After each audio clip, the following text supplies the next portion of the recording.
ما نوم حاجي عبدالمالک کاکا خیل ده او په لندن کې د 1999 نه را په دې خوا اوسېږم. دا خو ډېر عمر دی. نو په دومره کال کې په دومره عمر کې که نه چې تقریبا 28-29 کاله وشول نه؟ 29 کاله. په دې 29 کالو کې تا په لندن کې څه توره کړې ده؟ څه دې زده کړي دي؟ له 2001 کال کې ما کنټینران راتلل له چین نه سیده پاونډ شاپ ورته به ما مالونه ورکول، عمده فروشي به مې کوله، ډېر ښه کار و. بیا هغې نه پس مې سیده په برمنګم کې یو سوپر مارکیټ واخیسته، هغه هم ډېر ښه کار و او خو هغه خلکو سره او هغه هوا سره نابلده وم. یو 6 میاشتې مې وخت تېر کړ، بېرته دلته رالم. بیا مې سیده د موبایلو دوکانونه هم کړي دي، کاسمیټکس شاپ مې هم اخیستي ول، ګروسري دوکانونه مې هم نور هم په لندن کې یو 3-4 ورته خلاص کړل، وا مې اخیستل، خرڅ مې کړل. کارواش مې هم اخیستي دي، ټایر شاپ مې هم راسره و، ترکیه نه به دا فرنیچرو کارونه به مې راوړل، آنلاین به هم خرڅول. نو دغه کار مې هم کړی ده. نسوارو کار مې هم کړی، یو کانټینر تمباکو مې راوړي ول، دلته به مې بیا توزیع کول. نسوار څنګه یعنې له کوم ځای نه به دې راوړل؟ پاکستان نه هم تمباکو راوړي ول، بیا به هم دلته جوړول. یعنې له تمباکو نه مو نسوار جوړول؟ جی. څه رقم جوړول؟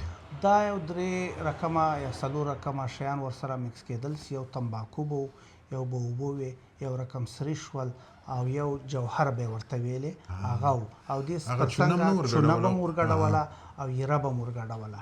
نو دا مو پټ کاوه که ښکاره؟ هغه موده کې سیده ښکاره و، بلکې ما ډیوټي پې ور جمع کړې وه، ټیکس مې ورکړی و، ښکاره مې راوړي ول. اوس دا څیزونه ممنوع شول. ولې ممنوع کړل؟ چون خلکو ډېر استعمال کړل، البته شکایت به سوی، څوک به چې نابلده کس چې واچي نسوار خو تاسو ته خپله پته ده سر پې ګرځي، په دې بابت باندې دا اوس ممنوع کړي دي. په هغه وخت کې چې د 5 پنسه باندې موږ ته یو پاکټ ولیده او موږ دکاندارانو ته ورکول په 15 پنسه، نو ورځې مې 15,000 پاکټه ورکول.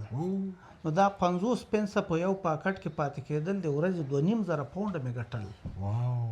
نو 2,500 پاونډه دې چې ګټل، نو دا ته فکر نه کوې چې دا ګټه خو دومره ډېره ګټه وه چې له نظره سولې ځکه د کاروبار خراب؟ نه، اصلا کې دا کار ماته داسې بل خیر ښکاره سوی، غاښو سیده تاوان و، خولې نه بوی ورته، دا نوي ځوانان پې اموخته کېدل. نو ما نه غوښتل چې دغه ټولنه کې زه هم په ګناه کې شریک سم یا دغسې هغه کې، او دا کلچر وجه ده، دا شی افغانانو پورې تړون لري، د هغو نوم بدنام سي. لکه دا خلک چې نن سبا پانونه خوري او سرکونه یې لړلي توکي که نه. نو دومره ډېر نسوار دی چې خرڅول، تا خپل هم څه کول که نه؟ نه، زه یوه نشم مخته کېدې نه چې هلته د کار کول لیدل دی او زړه دې نه ورته کېده؟ نه، نورو کاریګرو جوړول او بیا به هغو جوړ کړو، پاکټ کې به یې بند کړو، بیا به موږ نسوار خو د خدای رضا وه در باندې بند یې کړل او ښه سو چې در باندې بند شول. بیا دې چې کول هغه نه وروسته له ترکیه نه مې فرنیچر راغوښتل، دا صرف دا ډایننګ ټیبل به مې راغوښتل، دا یو آیټم. نو دا کنټینرونه به مې راتلل، بیا به مې آنلاین خرڅول، پاکستان کې به خلک مې کېنولي ول، هغو به راته خرڅول، اډرونه به یې راکول، بیا به ما روزمره توزیع کول. نغدې روپۍ به مې ترې اخیستلې، هغه هم ډېر ښه کار و.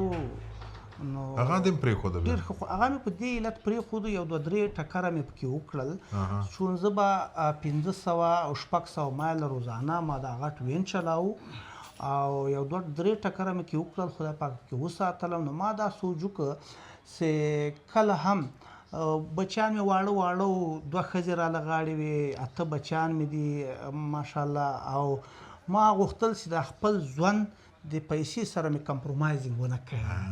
نو مالې پیسه نه ده، ژوند ډېر قیمتي ده، په دې خاطر مې دغه. نو بیا دې څه وکړل هغه نه وروسته؟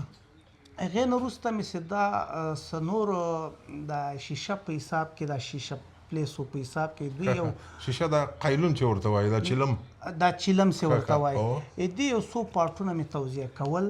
نو هغه مې ټول خطرناک کارونه دي کړي دي، کله نسوار کله چیلم.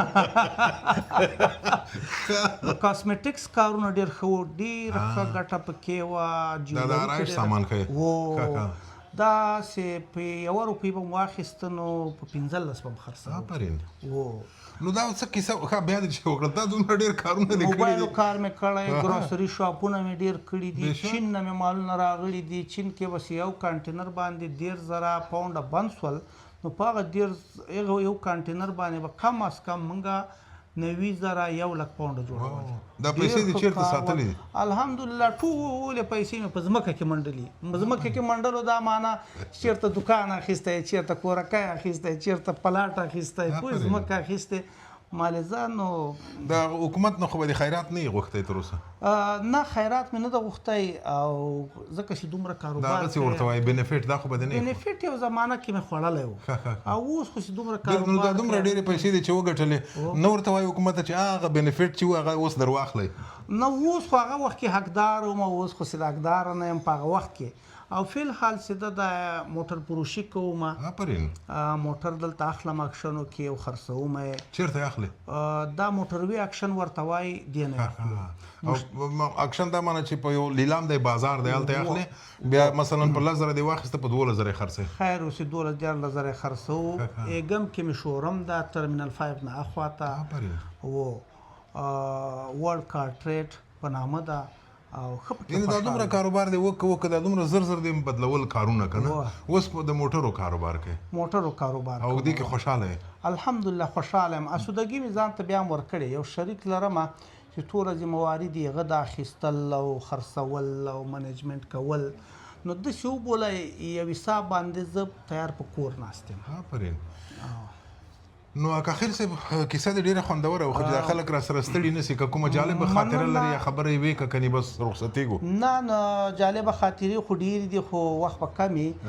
نو زه 1990 نه په دې وطن کې ژوند کوم چون هغه وخت کې مې ګیر او بریک نه و راغلي او چون د ما داسې زیات تربرونه هم دلته نه ول خو ډېر ورسره اشنا نه وم هغو سره او الحمدلله د اکاخیلو د قوم نمایندګي کوم او ډېر په ښو معنو مې کړې. نو څنګه دا ګیره تورې که د همداسې توره نه ګیره نه توروم. هر هلک راته وایي چې 1999 کې مې لیدلی همغه مالک یې اوس هم همغه بس نه زړېږم. ما ویل تاسې سترګې ښې دي.